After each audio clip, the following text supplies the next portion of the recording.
Hello बच्चों, जैसे कि हमने आपको फर्स्ट लेसन इसका कक्षा 7 का पढ़ा, स्वर्ग से भी अच्छा समझा ही दिया था। इसके बाद हमारे आज से होते हैं क्वेश्चन आंसर, इसके प्रारंभ होते हैं।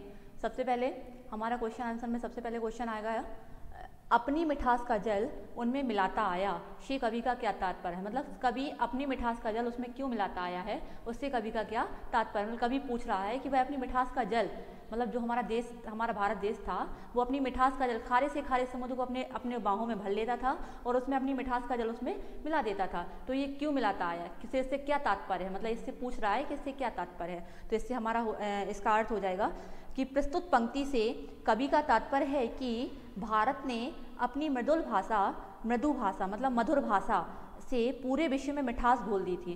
मतलब अपनी मिठास का जल उनमें मिलाता आया से कवि का क्या तात्पर्य है कि अपनी मिठास का जल इसलिए उसमें मिलाया था ताकि पूरे भारत में क्या हो जाए, पूरा भारत क्या हो जाए, मधुर हो जाए, पूरा भारत मधुर मतलब मीठी भाषा बोलने लगे, इसलिए उसने अपनी मिठास का जल उसमें मिला दिया था। ठीक है, इसके बाद आपको दूसरा क्वेश्चन आता है हमारा, भारत ने इंसान में भगवान को कैसे निहारा है। भारत ने इंसान में भगवान को कैसे निहारा। हमने आपको जैसे कि बताया था कि भारत के लिए ना तो कोई हिंदू था ना कोई मुस्लिम था, उसके लिए तो सब व्यक्ति एक समान थे, सब इंसान एक समान थे। उसके लिए तो वही इंसान है जो जिसको वो उसी को भगवान मानता था जो एक इंसान दूसरे इंसान के काम आ सके। तो इसमें हमारा उत्तर हो जाएगा कि भारत में सबसे बड़ा धर्म या मजहब है इंसान को सही बनाना। सबसे बड़ा धर्म क्या है, इंसान को, गलत इंसान को सही बनाना और एक इंसान दूसरे इंसान के काम आ सके। ठीक है, तो इसका अर्थ इसका उत्तर हो जाएगा, भारत में सबसे बड़ा धर्म या मजहब है इंसान को सही इंसान बनाना। सबसे बड़ा धर्म क्या है, सही इंसान, जैसे गलत इंसान है उसको सही इंसान बनाना है। यहाँ सच्चे इंसान को भगवान समझा गया है, जो इंसान सच्चा है उसी को भगवान का दर्जा दिया गया है। जो एक दूसरे के काम आ सके, जो एक दूसरे की भलाई सोचे, वही भगवान माना गया है इसमें। ठीक है, इसके बाद हमारा आता है, सारी दुनिया कुटुंब कैसे है, मतलब सारी दुनिया परिवार कैसे है। इसका उत्तर हो जाएगा कि सारी दुनिया एक कुटुंब अर्थात परिवार की तरह है। यहाँ सभी लोग प्रेम, दया, भाईचारे की भावना रखते हैं। मतलब सारी दुनिया क्या है, एक परिवार की तरह है, क्योंकि यहाँ सभी लोग क्या करते हैं, प्रेम भाईचारे की भावना यहाँ पे रखते हैं। तो इसमें हो जाएगा, इसका उत्तर हो जाएगा, सारी दुनिया एक कुटुंब अर्थात परिवार की तरह है। यहाँ सभी लोग प्रेम, दया एवं भाईचारे की भावना रखते हैं तथा एक दूसरे की भावों तथा विचारों का सम्मान करते हैं ठीक है, इसके बाद हमारे तीन मौखिक प्रश्न खत्म होते हैं। इसके बाद आता है हमारा सही विकल्प में निशान लगाना है। तो सबसे पहले, देश का मुकुट कौन बना हुआ है। देश का मुकुट कौन बना हुआ है, जम्मू कश्मीर, हिमालय पर्वत, आगरा। तो आपको पता ही होगा कि इसका हिमालय पर्वत हो जाएगा, इसका देश का मुकुट हिमालय पर्वत हो जाएगा। ठीक है, इसके बाद हमारा आता है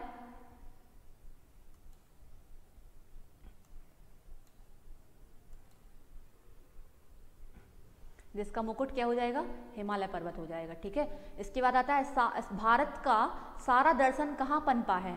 भारत का सारा दर्शन कहाँ पर पनपा हुआ है, पूरा ज्ञान उसे कहाँ पर मिला है, कुदरत के, प्रकृति के आंचल से मिला है। तो इसमें अपना प्रकृति के आंचल हो जाएगा।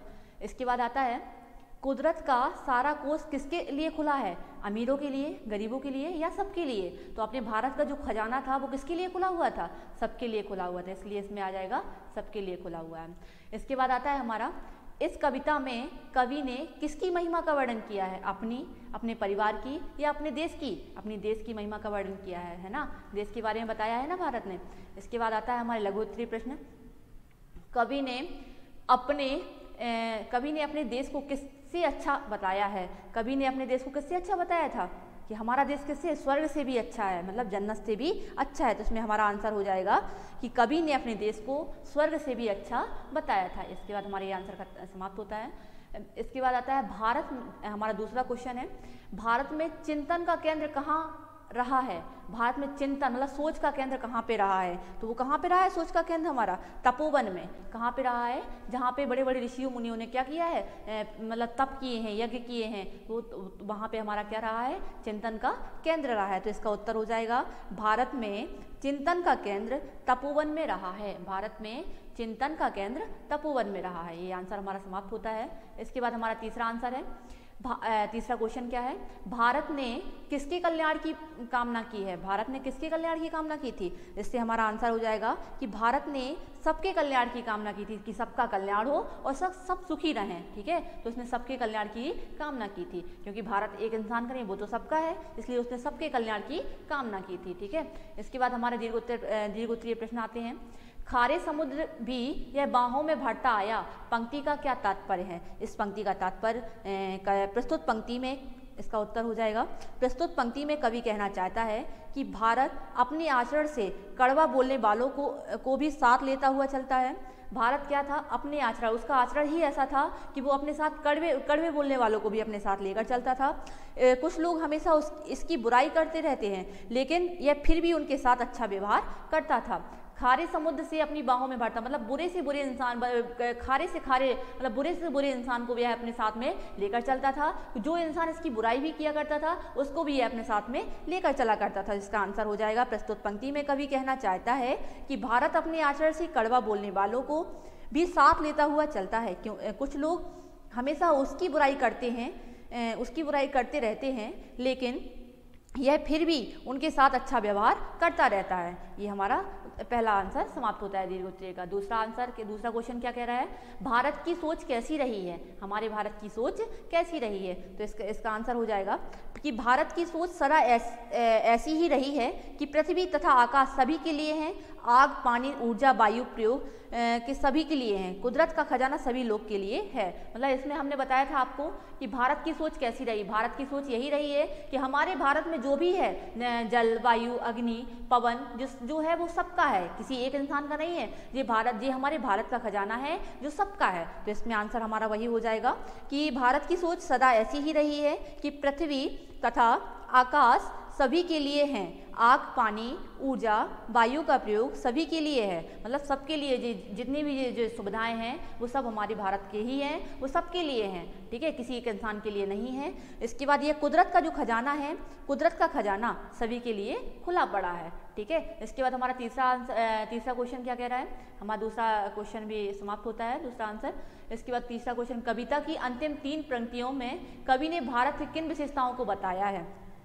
तो कविता की अंतिम पंक्ति में 3 पंक्तियों में कवि ने बताया है कि भारत की हमेशा यह कामना रही है कि विश्व में सभी स्वस्थ हों। भारत की क्या रही है, यही कामना रही है कि विश्व में सभी स्वस्थ हों। ये आपने पढ़ा ही होगा, यहाँ पे आपने ये लास्ट में ये बोला था कवि ने कि सब स्वस्थ हों, सुखी हों, इसकी यही कामना, कल्याण हो सभी का, इसकी यही भावना, दुनिया है कुटुंब सारी, इसका रहा नारा। मतलब ये लास्ट में उन्होंने ये बोला था, तो वही इसका आंसर हो जाएगा कि कविता की अंतिम 3 पंक्ति में कवि ने बताया है कि भारत की हमेशा से यह कामना रही है कि विश्व में यही कामना रही है कि विश्व में सभी स्वस्थ हों, सुखी हों तथा सभी का कल्याण हो, क्योंकि सारी दुनिया एक परिवार के समान है। भारत का सदैव नारा रहा है कि वासुदेव कुटुंबम, मतलब कि पूरा पृथ्वी जो है हमारी मतलब हमारी जो धरती माता है, हमारा जो भारत है, वो सब एक परिवार की तरह है।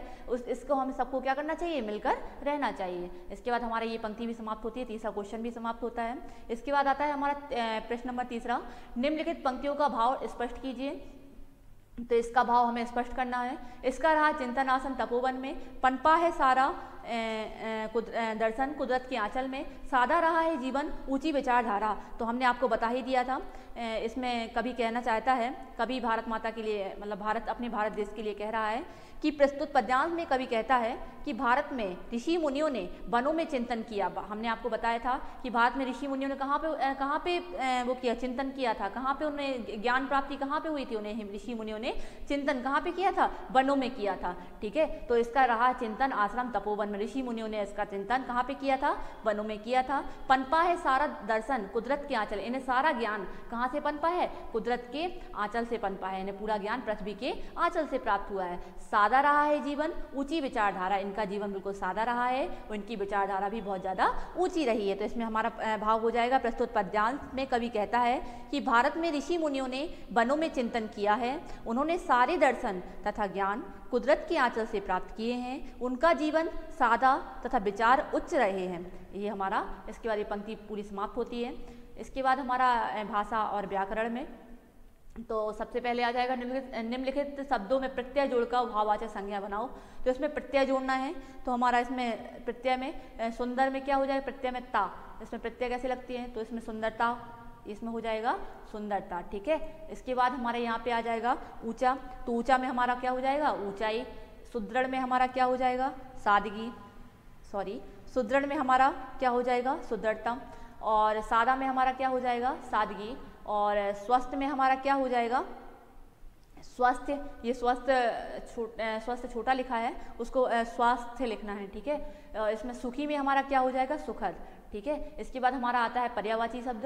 पर्यायवाची शब्द में गगन, गगन का तो जैसे आपके लोग को पता ही होगा, फिर भी हम बता देते हैं कि नभ, अंबर और आकाश, इसके तीन पर्यायवाची बताना है। पर्वत में हमारा पर्यायवाची, पर्वत में पहाड़, गिरी, आंचल, इसके पर्यायवाची हैं। बगीचा का पर्यायवाची बाग, उपवन, उद्यान। और इसके बाद हमारा आता है समुद्र, समुद्र का पर्यायवाची सागर, जलधि, पयोधि। ठीक है, सागर, जलधि, पयोधि। धरती, धरती में इसका धरती में इसमें आ जाएगा भूमि, पृथ्वी और वसुंधरा। इसके बाद हमारा लेसन समाप्त होता है।